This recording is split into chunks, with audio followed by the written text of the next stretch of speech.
My name is Alex Schmidt. I'm from Manchester Valley High School, and I plan to pursue a PhD in physics or applied physics. My name is Nicole Hondrgianis, and I'm a junior biology major undergraduate student. I am Pierce Brown, an undergraduate chemistry major at Towson University. My name is Macy Hakim. I'm a junior at Towson High School. My name is Yusuf Twala, and I'm a sophomore at Towson High School. I'm Cameron Langford.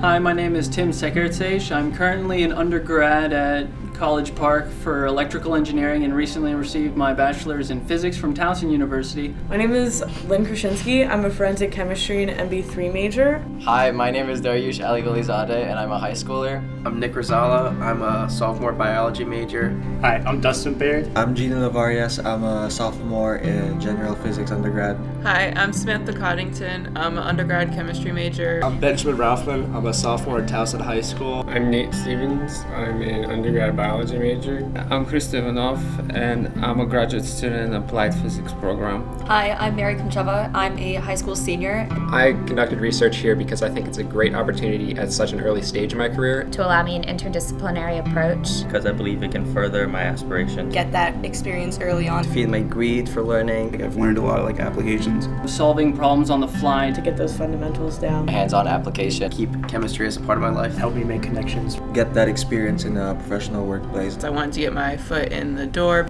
Continue to learn about chemistry. Chemistry is interesting. To challenge myself. To do a more hands-on, real-life approach. Today we will be filming a brief Q&A session with our research mentor, Dr. Mary Devadas. She is a mentor to many of our lab students here at Towson University, in which we have been able to gather extremely beneficial experience in the laboratory and apply this research to our future careers. If you could do anything in your research career or in your education path differently, what would you do? I wanted to become actually a doctor, a medical doctor. That was what I wanted to do. But the system in India is a little bit corrupt, and when you write this entrance exam, coupled with what you get in your high school score, is what determines you to go into any of these professional degrees. So in my case, I did not have the 99 percentile that I require because I belong to a certain caste and community in my country. So there is a reservation policy which is a failed policy in my opinion and the majority of the educated people. So when that didn't happen, my next best alternative was chemistry because I loved chemistry based on the curriculum and the teacher that was teaching my 11th and 12th grade. Till 10th standard, I hated chemistry. I didn't know what it was. I didn't even know that the valency of carbon was 4. But then once I started studying chemistry, I kept working hard at it. And I know ultimately I wanted to do my PhD. Okay, so I did my PhD after coming to the United States in 2007. Before that, I started a PhD program in India. Okay, and but I discontinued because in India you don't have all the facilities in one university. For example, a simple tool as the UV Vis or the IR was not available in the college that I was studying back then. But now the college has everything. So we had to go from pillar to post to get this data analysis done. So I was like, okay, I'm not doing this here. Let's go to the world's #1 country, get the education there. Everything is going to be under one roof. But then I realized even when you come here, there is different types of universities with different types of facilities. So that's how I landed in the PhD program. If I want to go back and change anything, I wouldn't change anything much. But yes, I would have given a second chance to apply or reapply for my entrance exam for the medical school, and I might choose that path, but with definitely a research component like how you have the MD PhD program here, because with the MD you can help a lot of people, right? And you can do service to a lot of people, I feel, when you're in the medical field and line.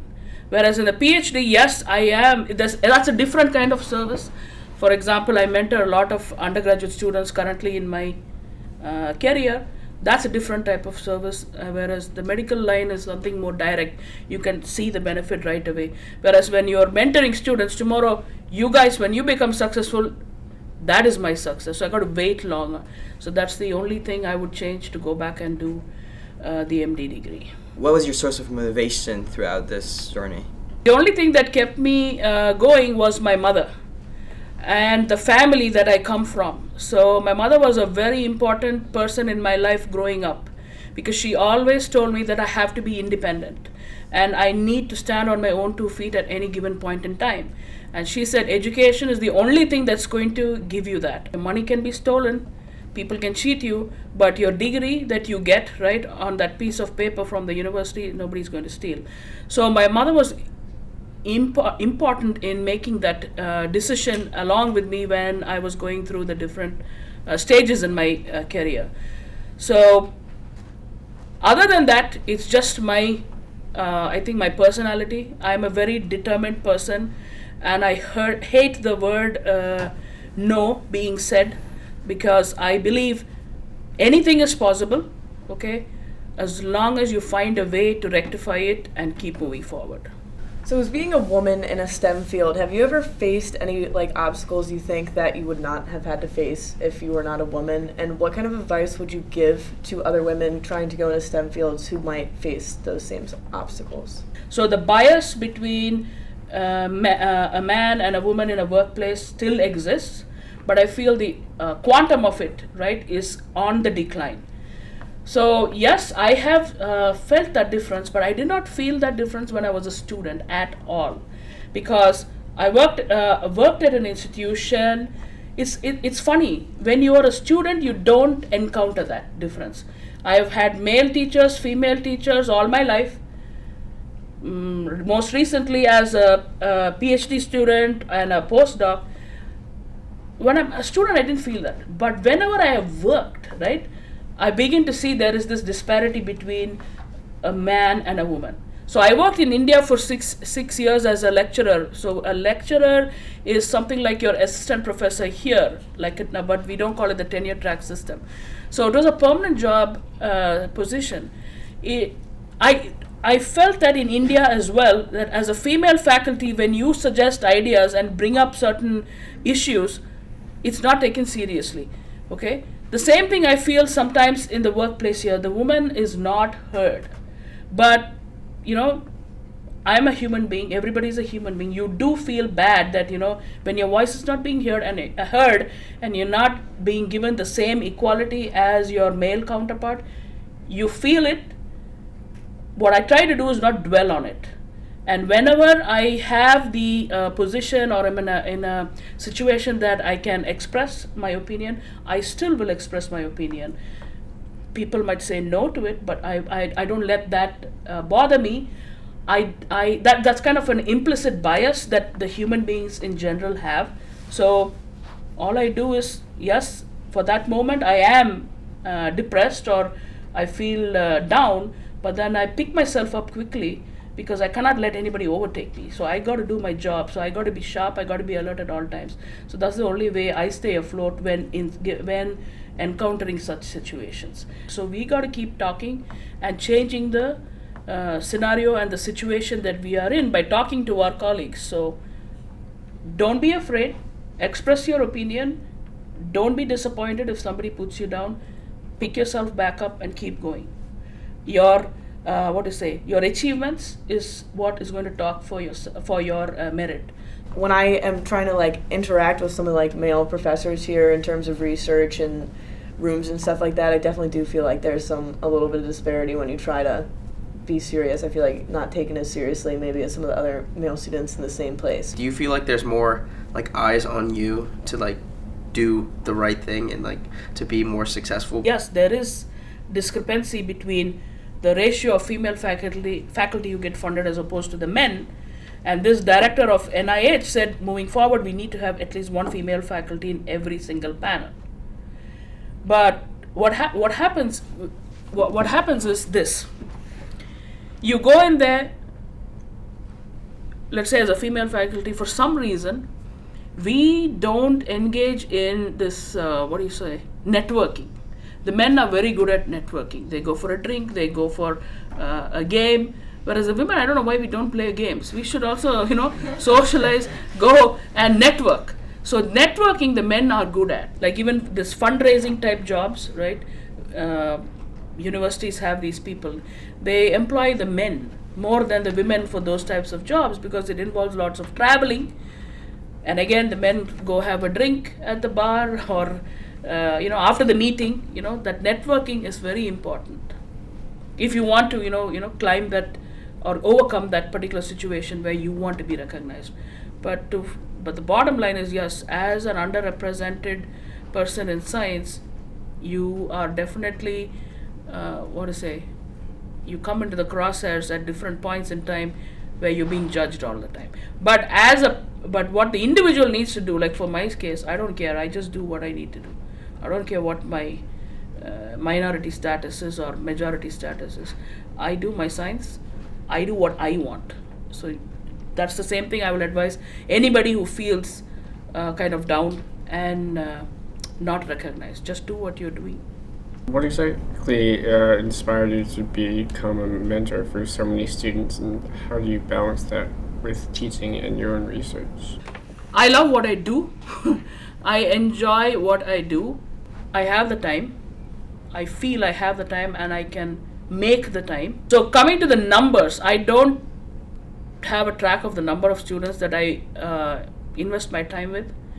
What I try to do for the balance is to have this calendar set up with my meeting times, etc., which is why I send repeated emails and I push Lynn and Nicole to get the timing so that I know exactly what time you are in the lab working, not because I have no other time, but to balance my time with teaching and getting ready for class. Okay, and so it is my personal belief that I need to do this type of service and give back to society what was shared or bestowed upon me.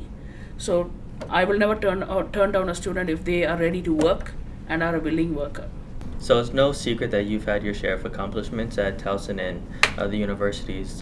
You've published many papers and you've been key as a university faculty to get grants for instruments here, and receiving the Broad Award. But of those accomplishments, what would you say is the most important to you? So the number of students who have been successful at writing their own grants and getting money, getting them to publish, and I think we have about 100 odd presentations that the students have done in this 4.5 years. So that is another achievement, and being able to bring this important research tool to Towson University, which was not available before, and majority of you in this room make use of that tool for your projects. What's one obstacle that changed not only your research and your future, but your personality? Something that affected you, you're proud and you cherish right now that happened? There have been situations where I have not got what I wanted, as far as, let's say, some facility that I needed for getting my research program started. But I was not afraid to be persistent and keep asking the person who was in charge that I needed this done in such and such timeline. I wouldn't say it changed my personality, because my personality, lucky for me, I'm born that way, I think. I'm not afraid, to push that limit of going beyond my comfort zone to get what I want. I'm not a people pleaser. I will do what is right by me, what I think is right. Nobody can influence my decisions. I don't give up easily.